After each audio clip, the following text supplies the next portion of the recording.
Halo teman-teman kos-kosan, gimana kabar kalian? Baik-baik saja kan? Pertanyaan yang menarik yaitu kenapa Kashimo jadi penyihir terkuat di zaman Edo, sedangkan di periode itu ada kepala klan Gojo yang memiliki Six Eyes dan Limitless, serta kepala klan Zenin yang memiliki 10 bayangan. Jadi ya, apakah Kashimo saat itu lebih kuat dari mereka berdua? Berikut penjelasan dari Abdikos. Check out, check it bro.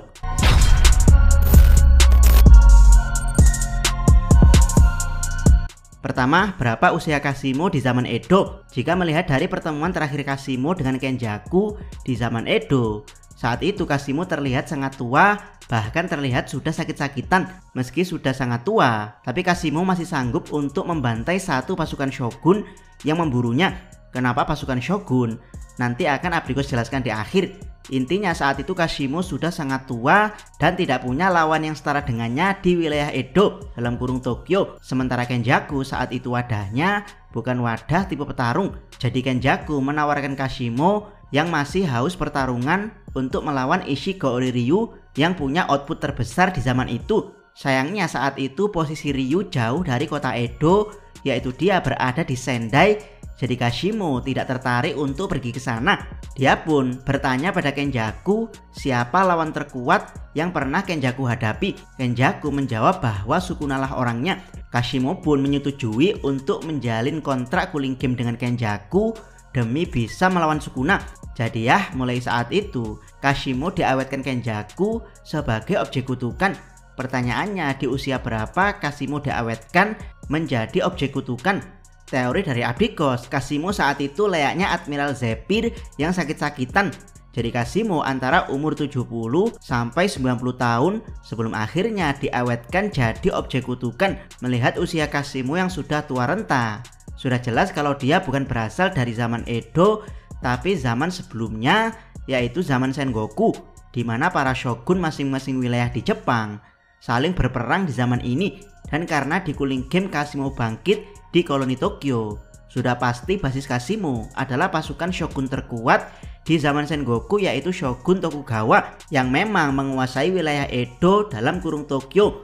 Jadi ya, kemungkinan besar sebelum pensiun dan diburu pasukan Tokugawa, Kashimo adalah mesin perang dari klan Tokugawa di zaman Sengoku. Dia berperang untuk Tokugawa Ieyasu sampai akhirnya Tokugawa bisa menyatukan sebagian besar wilayah Jepang. Karena Tokugawa berhasil mengakhiri perang Sengoku, Kashimo sebagai mesin perang bosan dengan periode yang telah damai. Tidak ada lagi musuh kuat yang bisa dia bantai di medan perang, sehingga Kashimo lebih memilih memberontak pada Shogun Tokugawa dan akhirnya diburu seperti yang teman-teman lihat di chapter pertemuan Kenjaku dan Kashimo. Kedua, kapan pertarungan Gojo versus Zenin di zaman Edo? Gojo sendiri mengatakan pada Megumi kalau pertarungan tersebut berlangsung antara zaman Edo dan mungkin zaman Keicho. Buat yang tidak paham, zaman Keicho nyempil di antara zaman Edo dan zaman Sengoku.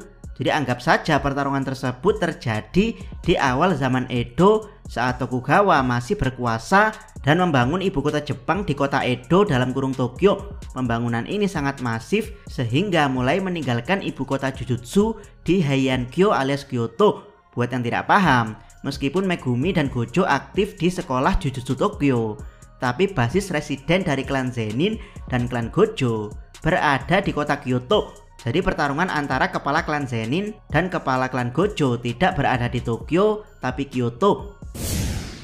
Ketiga, alasan Kashimo jadi yang terkuat di zaman Edo. Dari dua pembahasan sebelumnya, kita jadi paham kenapa Kashimo disebut penyihir terkuat di zaman Edo. Yang pertama adalah Kashimo merupakan penyihir dari keshogunan yang memenangkan perang Sengoku. Jadi dia sebagai mesin perang dinobatkan sebagai penyihir terkuat oleh penguasa saat itu.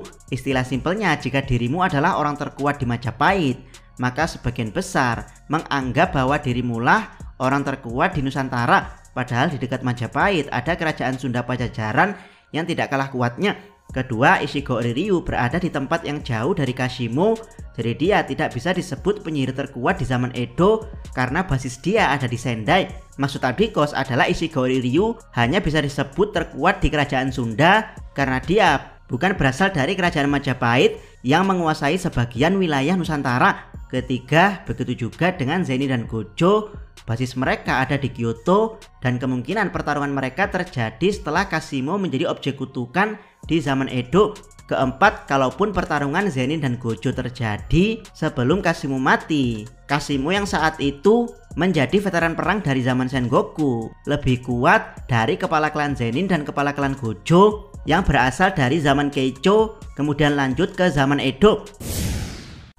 Keempat, penjelasan simpel yang mendowngrade status penyihir terkuat Kashimo. Sebenarnya ada penjelasan yang lebih simpel, namun penjelasan ini akan mendowngrade status Kashimo sebagai penyihir terkuat di zaman Edo, yaitu saat menjelaskan ke Megumi, Gojo menyinggung soal zaman Keicho, di mana di timeline aslinya zaman Keicho yang berlangsung kurang lebih 19 tahun nyempil di antara zaman Sengoku yang berlangsung kurang lebih 130 tahun serta zaman Edo yang berlangsung kurang lebih 260 tahun.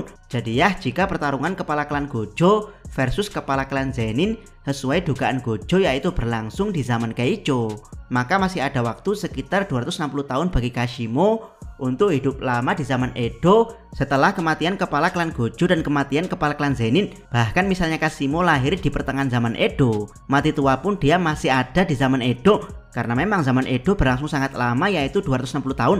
Jadi jawaban downgrade alasan Kashimo bisa jadi yang terkuat di zaman Edo adalah karena pertarungan Gojo dan Zenin terjadi di zaman Keicho. Jadi Kashimo beruntung karena dua orang terkuat yang membuka zaman Edo sudah mati di pertarungan dahsyat. Jadi Kashimo mirip seperti Gojo, terlahir sebagai yang terkuat tapi berada di zaman yang sudah damai dan melemah, sehingga semua pertarungan yang Kashimo jalani selama hidup di zaman Edo tidak ada satupun yang memuaskannya, persis seperti bagaimana Gojo tidak menemukan pertarungan yang memuaskannya sebelum melawan Sukuna.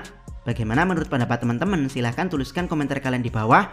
Jangan lupa subscribe channel Takos dan jangan lupa share video ini. Salam Mi.